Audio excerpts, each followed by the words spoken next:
여러분 안녕하세요. 시아쌤입니다. 오늘은 신영복 씨의 당신이 나무를 더 사랑하는 까닭 수능특강 개념학습의 교술문학을 설명하는 갈래 그 파트에 들어가 있는 작품 같이 공부해 보도록 하겠습니다. 여러분 교술 갈래니까요. 교술 갈래가 뭐죠? 교술 갈래의 가장 대표적인 하위 갈래를 이야기해봐라. 그러면 수필이에요, 여러분. 수필인 교술 갈래는 어떤 특징을 가지고 있는 갈래냐? 이런 특징을 가지고 있죠. 자의 세계화라는 특징을 가지고 있습니다. 개인이 있어요. 인간이 있죠. 인간이 있으면 그거보다 세계의 힘이 더 세요. 세계의 힘이 더 세기 때문에 그래서 자의 세계화라는 얘기를 하게 되는데, 이걸 조금 구체적으로 설명을 드린다면 교술갈래는 외부 세계 또는 외부 대상 해도 괜찮아요. 세계에 대한 객관적인 관심이 많아요. 그 예를 들자면 이 교술갈래의 그 반대쪽에 있는 게 서정갈래라고 보시면 되는데, 시죠, 시. 시 같은 경우는 예를 들어 나무, 소나무를 가지고 왔어, 자기 시 안으로. 그랬을 때 그 소나무는 객관적인 외부 대상물이기보다는 내 어떤 예를 들어 충절이라든지 지조라든지 이런 내 어떤 정서를 드러내기 위한, 내 태도를 드러내기 위해서 그냥 빌려왔을 뿐이에요. 그러니까 자아가 훨씬 센 거지, 자의 힘이. 그래서 세계를 가지고 와서 사실은 자의 얘기를 하는 거, 그게 서정갈래라면, 교술갈래는 거꾸로 딱 그 얘기입니다. 어떻게 돼 있냐면, 일단 소나무를 내 어떤 대상으로 가지고 왔어. 내 글의 대상으로 가지고 왔으면 그건 그냥 소나무 그 자체예요. 어떤 상징적인 의미도 거기 안에 부여되어 있지 않고 그냥 소나무 그 자체, 외부 대상 그 자체, 그걸 가지고 와서 그것에 대한 이야기를 하게 된다라는 얘기죠. 객관적인 관심을 가지고 외부 세계 혹은 대상의 속성에 관심을 가져. 속성에 관심을 가지는 특징이 있습니다. 그래서 수필의 제목이 단추야. 그러면 단추 그 자체예요. 단추 그 자체. 단추를 통해서 내 뭔가를 드러내려고 했던 게 아닌 거죠. 첫 출발점은 그렇다, 그 얘기입니다. 됐죠? 나무다 그러면 나무 그 자체가 관심거리고, 그냥 함축적인 의미나 상징적인 의미를 처음에 갖고 있지 않아. 그냥 나무 그 자체에 대한 이야기를 하는 거다, 그 얘기입니다. 그리고 있다가 마무리 부분에 가면, 여러분 자의 세계화잖아. 그러니까 예를 들자면 설명문이랑은 교술갈래가 또 다른 거죠. 설명문이 나무에 대해서 설명문이다 그러면 나무 그 자체의 속성을 처음부터 끝까지 객관적으로 설명하다 끝날 거란 말이지. 그런데 이게 수필이에요. 그러면 나무의 속성을 설명을 하다가 그 다음에 그 외부 세계에 비추어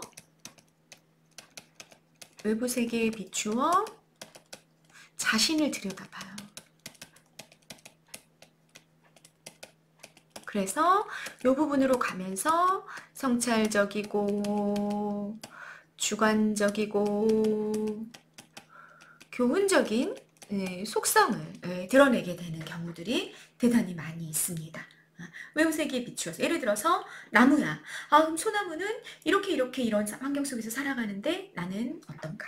비추어 보는 거죠. 그 세계에 비추어서 자아를 들여다보는 겁니다. 그러다 보니까 교훈적이고 주관적이고 성찰적인 성격을 가지게 된다, 그 얘기입니다. 그리고 요게 나오는 게 주로 마지막 단락이 되죠. 마지막 단락이 돼서 선생님은 아직도 기억나요. 선생님 고등학생 때 어떤 말씀을 국어 선생님이 하셨냐면, 수필을 문제를 풀다가 시간이 부족해지면 마지막 단락만 봐도 돼 라고 얘기하셨어요. 왜냐하면 교훈적인 내용, 그게 주제가 될 테니까. 근데 그건 주로 마지막 단락에 나오니까 시간이 부족해지면 수필 같은 경우는 마지막 단락만 보고 주제를 파악할 수 있어 라고 말씀해 주셨던 거죠. 그럴 법한 얘기가 돼버리는 거예요. 교술갈래가 갖고 있는 특징이 어떻기 때문에, 이렇게 두 가지 큰 특징을 가지고 있기 때문에 그런 거죠. 자, 그 교술갈래에 속하는 작품이 당신이 나무를 더 사랑하는 까닭이라는 수필이다 라는 얘기입니다. 그러면 여러분 지금 작품 제목이 보니까 외부 대상이 뭐가 나와 있는 거예요? 나무가 나와 있는 거죠. 그래서 이 외부 대상에 대한, 여러분 수필이 갖고 있는 특징들도 알고 있잖아. 우리 중학교 때 많이 배웠죠. 수필은 무형식의 형식이다. 그래서 아주 다양한 형식을 다 자기 것으로 할 수 있는 갈래다. 그리고 뭐 비전문가가 쓰는 글이다. 전문적이지 않은 사람들도 예를 들어 선생님은 언제부터 수필을 썼을까? 뭐 초등학교 1학년 때부터 수필을 썼겠다. 왜? 학교에서 일기 써오라 그랬으니까. 내가 그냥 개인적으로 쓰는 일기 이런 것들 다 수필이란 말이에요. 그렇기 때문에 비전문가의 글이다라는 뭐 그런 특징도 있고 아까 얘기했던 무형식의 형식이 굉장히 자유로워서 어떤 형식으로 써도 다 수필을 쓸 수 있다. 뭐 이런 얘기도 있고 또 굉장히 개성적인 글이다. 작가의 개성이 아주 잘 드러나는 그런 글이다. 뭐 이런 여러 가지 특징이 있는데 그 특징들 중에 어떤 것들이 이 작품 속에 나타나 있는지 이런 것들도 개념과 관련해서는 잘 여러분들이 보시고 가야 되겠죠. 자, 나무를 사랑하는, 더 사랑하는 까닭. 나무가 외부 대상이 됐어. 그래서 나무에 대한 작가의 개성적 시각 여러분들이 나무에 대해서 어떻게 바라보고 계시지? 이 필자는 이런 것들을 관심을 가지고 볼 필요가 있겠다라는 얘기고요. 자, 포인트는 왜 당신이 나무를 더 사랑하는지 이유를 추적해가는 독해. 이유 추적하는 독해가 일어나야 되겠다라는 이야기를 작품 제목을 가지고 할 수 있을 것 같습니다. 그리고 여러분 당신이 나무를 더 사랑하는 까닭이니까 아마도 수신자가 누구겠구나 당신이겠구나 뭐 이런 얘기를 좀 더 여기서도 해보고 갈 수 있겠죠. 관련해서 하나만 더 이야기하자면 여러분 여기 발신자 이게 지금 서간지 수필 편지글이에요. 편지글. 편지의 형태를 취하고 있기 때문에 발신자와 수신자가 존재하는 거죠. 여기 발신자가 나예요. 나는 여러분 좀 주의하고 가야 되는데 요 나를 우리가 일반적으로 수필적 자아라고 부릅니다. 그리고 이 수필적 자아는 작가예요. 작가. 이거를 좀 뭐랑 비교하면서 가야 되냐면 소설의 나와 구별해서 가야 됩니다. 소설의 나를 여러분 뭐라고 부르죠? 서술자라고 부르죠. 근데 이 서술자라는 존재는 작가가 아닙니다. 작가가 아니야. 왜? 얘는 기본 전제가 소설의 나는 나라는 서술자는 허구적 대리인이다. 작가의 허구적 대리인이다라는 게 기본 전제죠. 다시 말하자면 대리인, 작가의 이야기를 대신 해주고 있는 존재이긴 해. 그러니까 작가의 말을 하고 있는 존재이긴 하죠. 그런데 그게 어떤 존재다? 허구적 존재란 말이야. 작가가 만들어낸 존재가 소설의 나예요. 그래서 작가일 수 없어. 실제 작가는 아닌 거죠. 실제 작가는 아니고 실제 이 피와 살과 뭐 이런 걸 가진 일상에서 살아가고 있는 그런 작가가 어떤 특정 상황을 허구적으로 만들어 놓고 그 상황 속에서 말하는 존재를 우리가 뭐라 그런다? 소설의 나, 소설 속에서의 서술자 나라고 이야기한다면 수필은 그렇지 않아요, 여러분. 여러분이 일기를 쓰는 거랑 여러분이 난 소설을 한번 창작해 봐야 되겠어. 그래서 소설을 쓰는 거랑은 이 나의 성격이 전혀 달라지는 거죠. 무슨 말인지 이해되시죠? 네, 일기 속의 나는 진짜 나지. 일기를 소설로 쓰진 않잖아요. 그죠? 가끔씩 그럴 수도 있나? 일기를 뭐 갑자기 방학기 2달이었는데 한 번도 안 쓰다가 뭐 어느 날 계약 전날 미리 한꺼번에 일기를 쓴다. 그랬을 때는 혹시라도 소설로 쓸 수도 있겠다. 그렇지만 어쨌거나 그렇지 않은 경우를 전제했을 때 일기의 나는 기본적으로 나라고 봐야죠. 이걸 완전히 허구적인 뭔가 다른 존재로 만들어 놓진 않는다. 그런 얘기입니다. 그래서 이 발신자인 나는 수필적 자이며 작가다. 소설의 서술자인 나랑은 성격 자체가 대단히 많이 다르다라는 거 여러분이 기본 전제를 또 알고 가시면 좋겠습니다. 자, 수필입니다. 이 수필 나무를 통해 무슨 이야기를 하고 싶어 하는지 같이 본문을 확인하고 오겠습니다. 보십니다. 오늘은 당신이 가르쳐준 태백산맥 속의 소강리 소나무 숲에서 이 엽서를 띄웁니다. 엽서다. 편지다. 편지의 형식을 갖고 있다. 취하고 있다. 자유로운 형식이기 때문에 수필은 자유로운 형식을 취할 수 있기 때문에 가능하다. 이걸 좀 어려운 말로 뭐라 그랬어요, 여러분? 서간체다라고 이야기했었죠. 자, 이 엽서를 띄우는 곳이 공간적 배경이 나왔어. 어디다? 태백산맥 속에 있는 소강리의 소나무 숲에서 나는 이 엽서를 띄우고 있다. 자, 필자의 위치 나왔다. 11자의 위치가 여기 있다. 그 다음 보십니다. 아침이구나. 시간적 배경도 나왔다. 시간적 배경, 공간적 배경이 다 나왔다. 아침 햇살에 빛나는 소나무 숲에 들어서니 당신이 사람보다 나무를 더 사랑하는 까닭을 알 것 같습니다. 자, 출발점부터 제목과 관련된 맥락이 나왔습니다. 별표 체크하고 가십니다, 여러분. 당신이 나무를 더 사랑하는 까닭이 뭔지, 뭐라고 설명하는지 유념해서 독해가 들어가야 되겠죠. 200년, 300년, 더러는 500년의 풍상, 그 고통을 겪은 소나무들이 골짜기에 가득합니다. 자, 이 나무들은 어땠다? 엄청나게 오랫동안 어마어마한 고통을 다 겪었는데 그동안에 죽어버리고 자기 생을 포기하거나 그러지 않고 그걸 겪어내고 견디고 그리고 살아남아 있는 나무들이구나 라는 거 알려주고 있죠. 그 긴 세월을 온전히 바위 위에서 버텨온 곳에 이르러서는 차라리 경이었습니다. 정서의 직접 노출은 언제나 놓치시면 안 됩니다. 정서의 직접 노출은 물결 표시를 하고 별표를 하십니다. 경이롭다, 놀랍다, 감탄스럽다 이렇게 봐야 되겠죠. 너무 놀라워하고 있어. 어떤 걸 놀라워하고 있어? 긴 세월 동안 온갖 고통에도 굴하지 않고 꿋꿋이 버티고 살아왔을 뿐더러 어디서 살았어요, 여러분? 막 좋은 땅에서 막 이렇게 막 뿌리를 막 펼쳐갈 수 있는 좋은 곳에서 산 게 아니라 바위 위에서 살아남아 있어. 그걸까지 보면 너무 경이롭다, 놀랍다 그러는 거죠. 바쁘게 뛰어다니는 우리들과는 달리 여러분 대비 나타나고 있습니다. 대비가 나타날 때도 역시 독해에선 대단히 중요하죠. 잡으셔야 돼요. 우리는 달라. 우리들과 달라. 오직 신발 한 켤레의 토지 위에 서서 이처럼 우람할 수 있다는 것이 충격이고 경이였습니다. 신발 한 켤레의 토지, 여러분 비유적 표현이죠? 그러면 어떤 의미인지를 잡고 가셔야 되겠죠? 신발 한 켤레면 여러분 뭐 선생님 손이긴 하지만 이게 발이라고 치면 한 요 정도 땅에서 요만한 땅에서 큰 나무가 자라고 있었단 말이지. 그래서 너무너무 경이롭고 그냥 충격스러웠다 이 얘기야. 플러스입니까 마이너스입니까? 플러스입니다. 소나무는. 우리는 어때? 바쁘게 뛰어다녀 막 엄청 분주하고 그런데 막 공간은 엄청 넓게 차지하고 살아야 되는 거지. 우리는 막 그게 좋고. 그런데 소나무는 그렇지 않더라라는 얘기인 거죠. 됐죠? 생각하면 소나무보다 훨씬 더 많은 것을 소비해. 우리한텐 필요한 게 너무 많아. 너무 많은 것을 소비하면서 살아. 그러나 무엇 하나 변변히 이루어내지 못하고 있는 나. 그게 우리고 그게 인간인 거죠.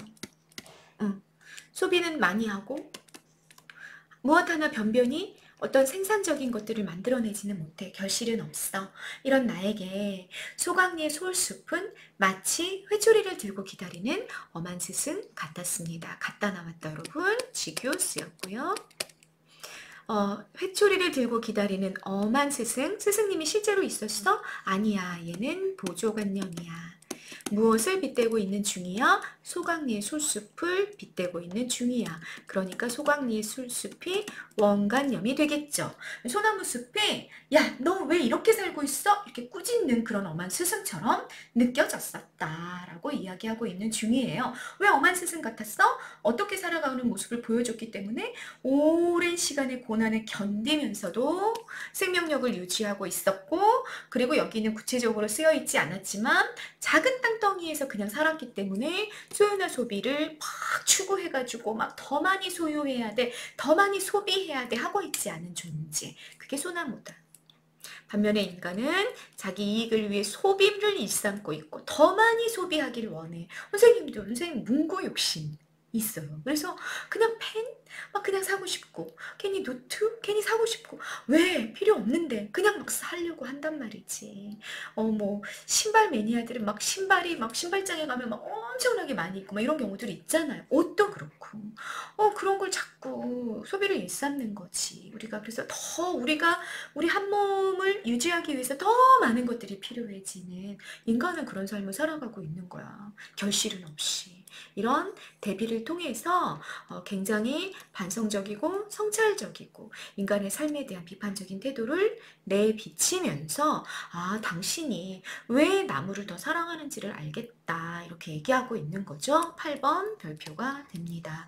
결국 당신이 나무를 더 사랑하는 까닭에 대해 답해 본다면 나무보다 훨씬 더 많은 것을 소비하는데도 아무런 결실이 없는 사람과 달리 소유나 소비를 추구하지 않으면서도 오랜 세월 고난을 견디며 온전히 생명력을 유지해온 나무이기 때문에 당신이 나무를 더 사랑한다고 이야기하는구나 이렇게 답해 볼 수 있겠다라는 얘기입니다. 자, 6번을 연결해서 서술형으로 8번을 쓸 수 있으면 좋겠다. 서술형 준비 들어가시면 좋겠습니다. 됐죠? 5번, 4번, 네. 3번 한번 볼까요? 그곳에서, 자, 어디에서? 소강리의 소나무 숲에서 하자는 당신의 마음에 공감할 수 있었다고 말해. 어느 문장이야? 여기에요, 여기. 소나무 숲에 들어서니 당신이 사람보다 나무를 더 사랑하는 까닭을 알 것 같습니다. 라고 말했잖아요. 이해와 공감의 마음을 드러내죠.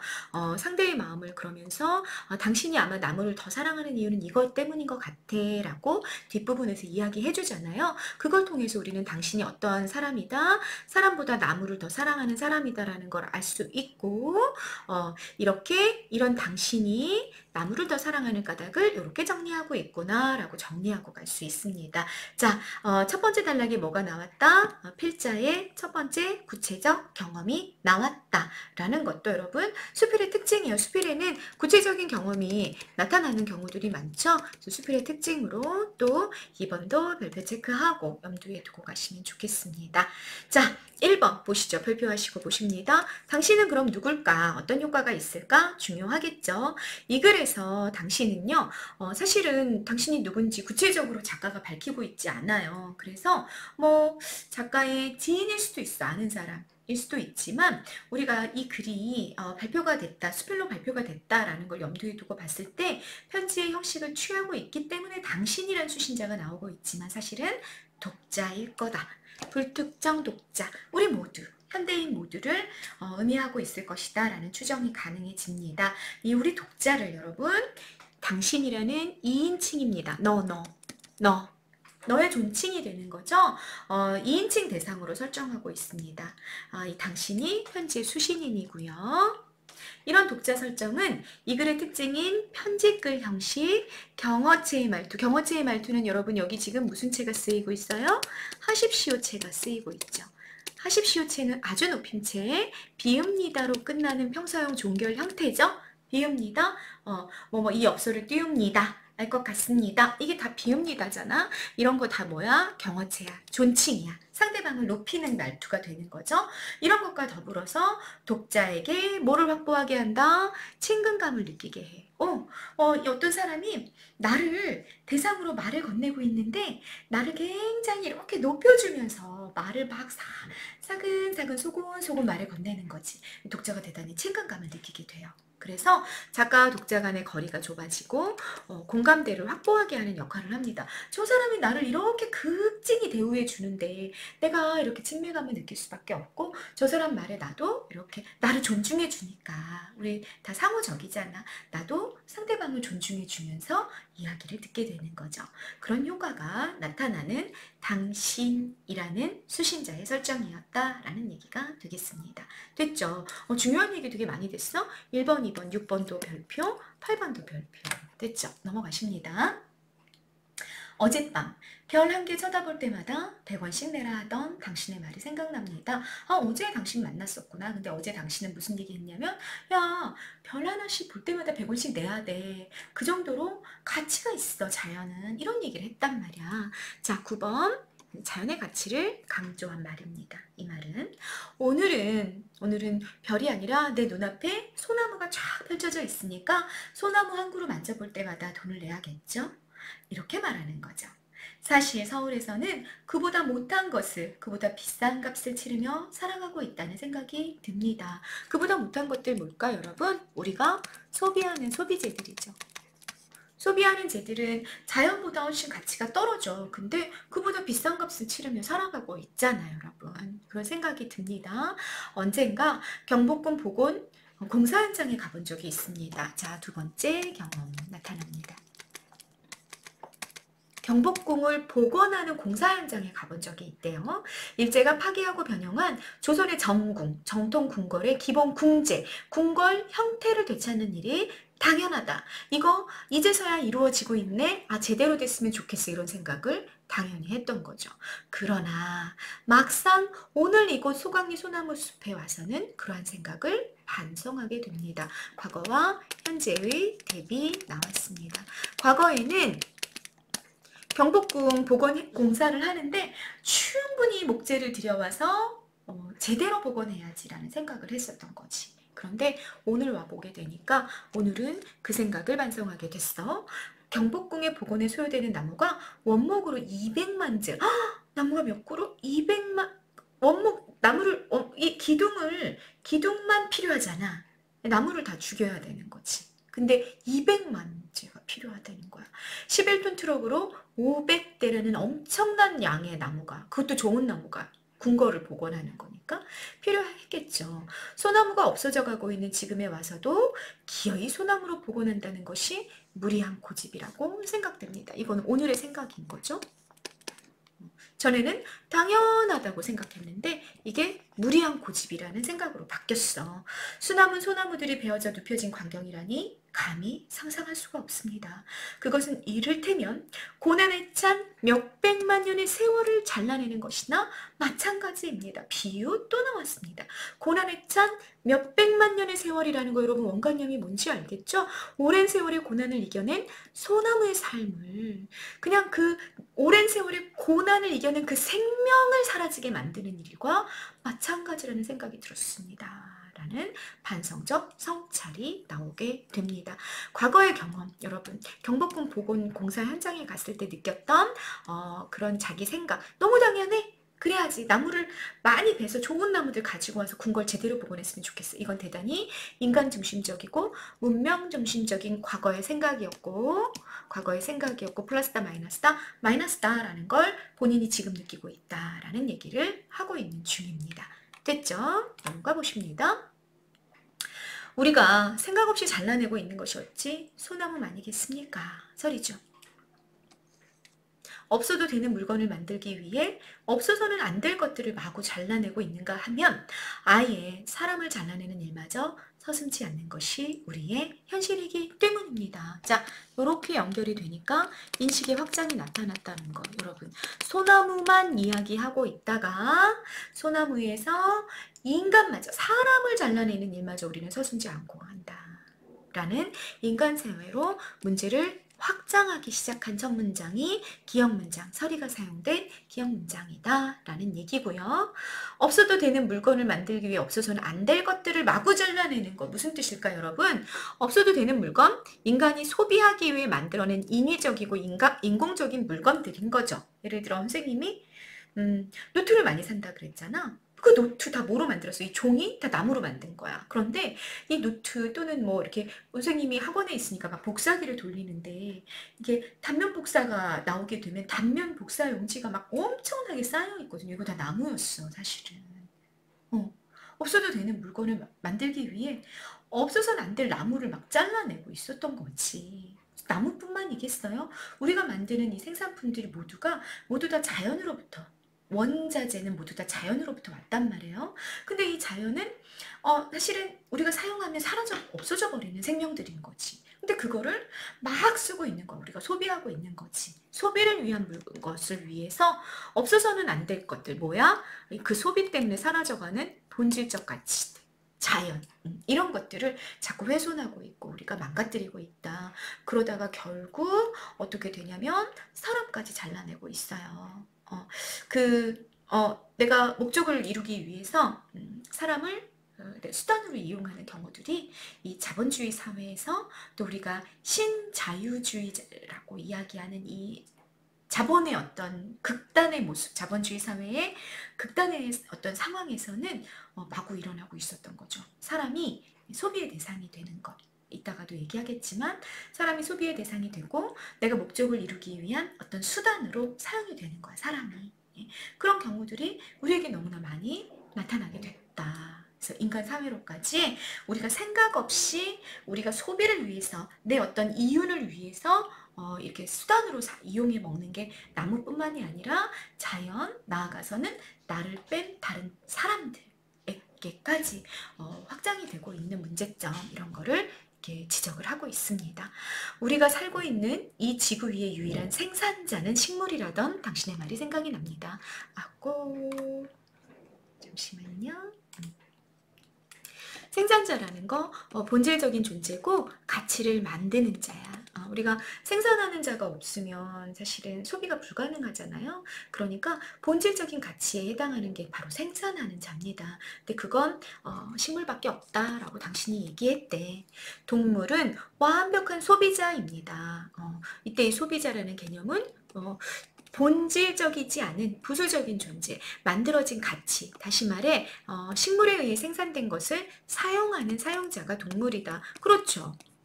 동물은 기본적으로 식물을 먹죠. 그죠? 그리고 육식동물은 또 그 동물을 먹으니까 식물이 결국은 가장 기본적인 생산자가 된다, 그 얘기죠. 그리고 동물들은 그 식물을 소비하는 소비자들, 사용자들이고요. 그 중에서도 최대의 소비자가 바로 누군 겁니까? 이 지구상에서는 사람이 되는 거죠.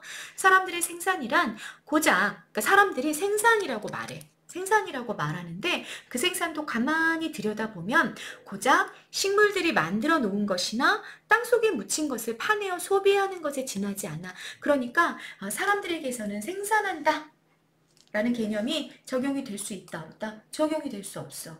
일단 생산조차도 소비인 거지. 사람에게서는. 그걸 설명할 때 이렇게 설명한 거야. 쌀로 밥을 짓는 일을 두고 밥의 생산이라고 할 수 없는 것이나 마찬가지입니다. 이렇게 설명하고 있습니다. 자, 나로 가십니다. 다로 가십니다. 다 설명으로 가세요. 쌀로 우리가 밥을 짓죠. 그런데 그건 생각해 보세요. 밥을 생산하는 게 아니라 우리는 엄마들은 밥을 한다라고 얘기하지만 사실은 쌀로 밥을 짓는 거기 때문에 쌀을 소비하는 일이 되는 거죠. 그쵸? 그것과 마찬가지로 자, 18번, 19번 연결해서 별표하십니다. 그것과 마찬가지로 인간이 생산한다라는 거. 무언가를 생산해. 예를 들어 내가 의자를 생산해. 의자를 생산해? 그럼 진짜 생산한 거야? 아니야. 나무를 소비한 게 되는 거지. 그죠? 또 뭐가 생산이라고 할 수 있을까? 사람이 예를 들어 뭐 가구 같은 건 다 뭐 그렇겠지, 그치? 그럴 것 같고요. 또 사람이 뭐를 생산한다고 얘기할 수 있을까? 사람이 뭐 석유를 생산해내? 석유를 생산해낸다고 사실은 표현을 안 하는 것 같긴 한데, 그죠? 뭐 연탄을 생산해내. 연탄 공장에서 연탄을 만들어내. 석탄을 가지고 와서.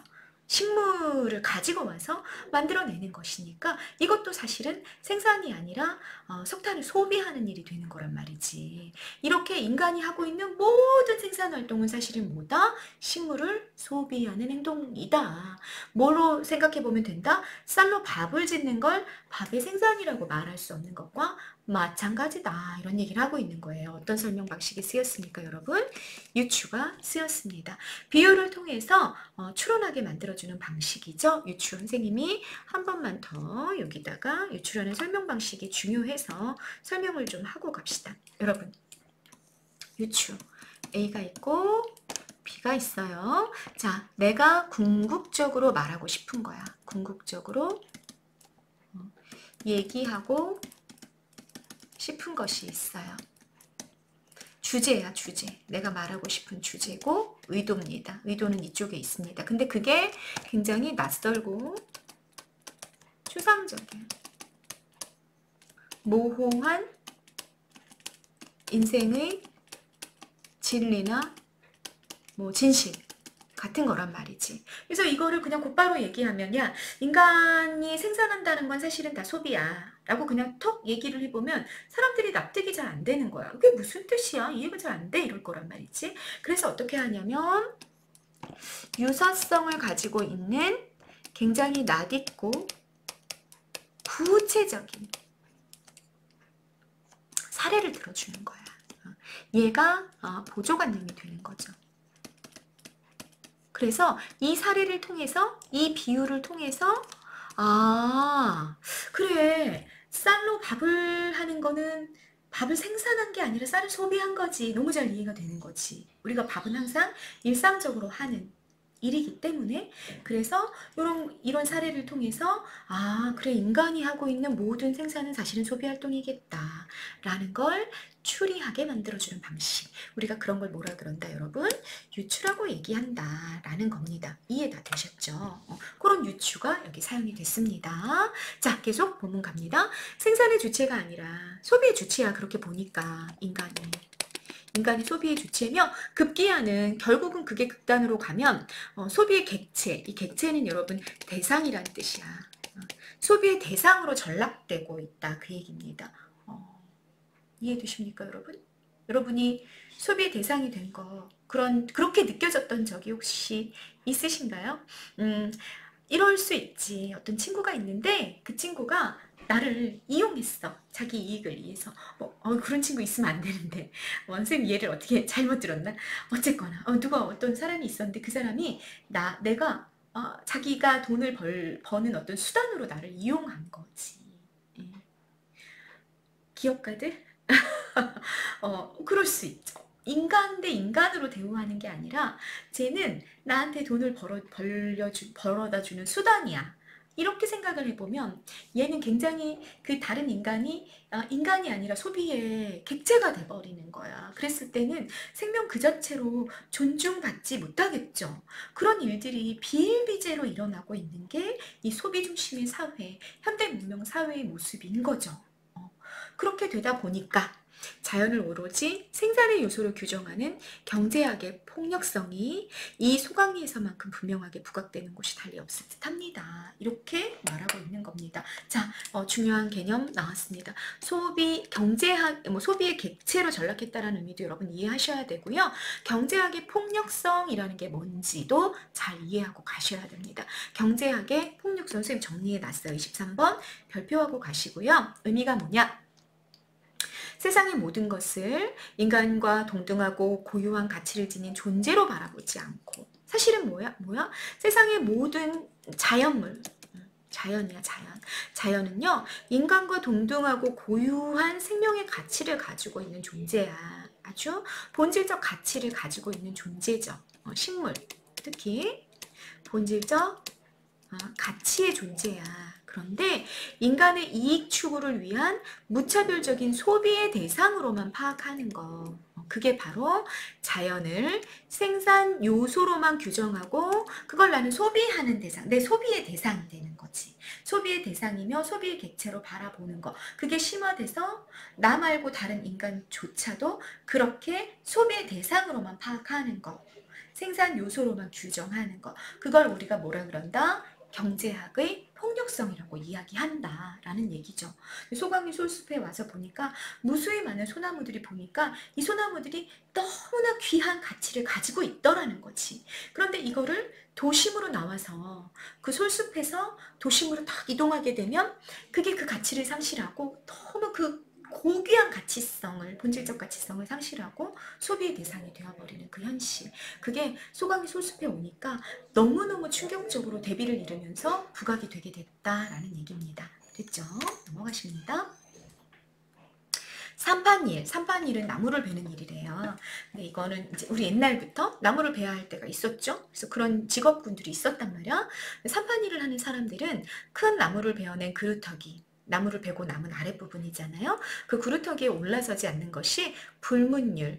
문서화되어 있지는 않지만 반드시 우리가 지켜야 되는 규칙을 불문율이라고 얘기하잖아요. 불문율이 있다고 합니다.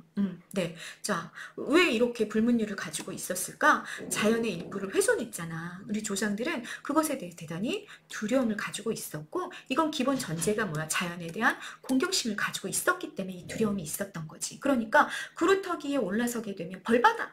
이런 불문율이 있었다라는 얘기입니다.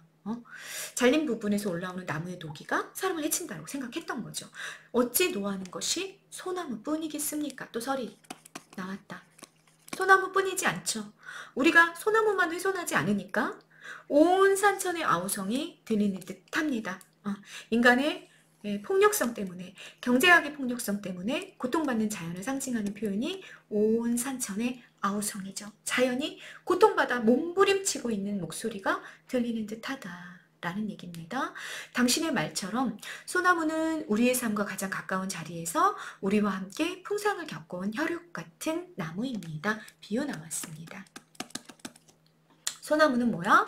혈육 같은 나무야. 우리와 함께. 우리가 너무나 우리의 마치 동생처럼, 우리의 형처럼, 우리의 부모처럼 그렇게 우리와 함께 공존해 왔던 나무가 소나무다. 사람이 태어나면 금줄은 이제 금기의 줄인 거죠. 부정한 것에 침범이나 접근을 막기 위해 메어두는 새끼줄이야, 여러분. 사람이 태어났을 땐 그렇게 금줄을 걸고 거기에 솔가지를 꽂았대요. 소나무 가지를 꽂아서 부정을 물리쳐. 그 사람이 태어날 때도 소나무랑 함께 태어나는 거네. 그죠? 그래서 이거를 100일 동안 이렇게 줄을 묶어놨었다죠. 금줄을 거기에 솔가지를 꽂아놓고 또 사람이 죽으면 또 어떻게 했냐면 소나무 관 속에 누워 솔밭에 묻히는 것이 우리의 일생이라 했어. 그러면 인간은 사실은 태어나서 죽을 때까지 소나무와 함께 했구나 라는 게 우리 조상들의 삶이었네. 우리 조상들의 삶이었지. 일생이었어. 그리고 그 무덤 속에 한을 달래주는 것이 은은한 솔바람이었고 솔바람뿐만 아니라 솔빛, 솔향 등 어느 것 하나 우리의 정서 깊숙이 들어와 있지 않은 것이 없었어요. 우리 조상들은. 더구나 소나무는 고절, 높은 절개의 상징물로 우리의 정신을 지탱하는 기둥이었어요.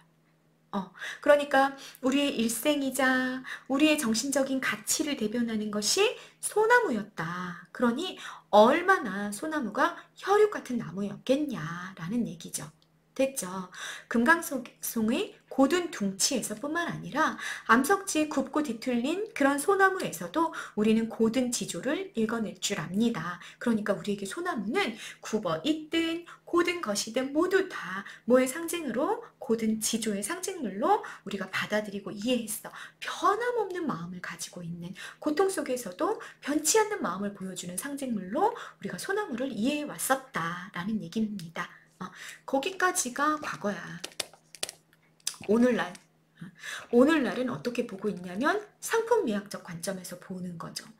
상품미학이라는 건 뭐냐면 얼마나 쓸모있고 얼마나 아름다운지 외면적 가치 중심으로 아름다움을 파악하는 관점. 그게 오늘날 우리가 갖고 있는 상품미학이야.